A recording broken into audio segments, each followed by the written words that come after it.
పంచాయతీ ఎన్నికల ప్రక్రియలో తొలి విడత 129 చోట్ల సర్పంచ్ అభ్యర్థులుగా ఒక్కరు చొప్పున మాత్రమే నామినేషన్లు వేశారు. దీంతో ఈ స్థానాలన్నీ ఏకగ్రీవం కానున్నట్లు తెలుస్తోంది. ఈ మేరకు అధికారికంగా ప్రకటించాల్సి ఉంది. నవంబర్ 29తో తొలి విడత పంచాయతీలకు నామినేషన్లు దాఖలు ఘట్టం ముగిసింది.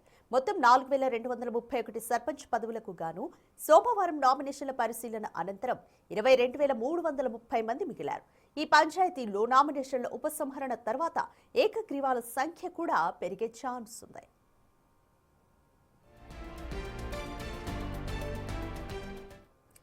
నల్గొండ జిల్లాలో 318 పంచాయతీలకు గాను అత్యధికంగా 1,950 మంది సర్పంచ్ అభ్యర్థులుగా నామినేషన్లు వేశారు. సగటున ఒక్కో పదవికి 6 పోటీ పడుతున్నారు.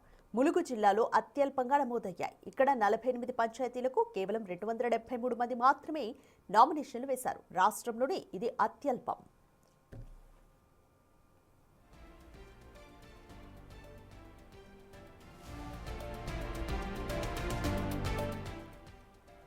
మంచిర్యాల జిల్లాలోని 3 పంచాయతీలతో పాటు 34 వార్డులకు ఒక్క నామినేషన్ కూడా దాఖలు కాలేదని ఎస్ఈసీ సోమవారం ఒక ప్రకటనలో తెలిపింది.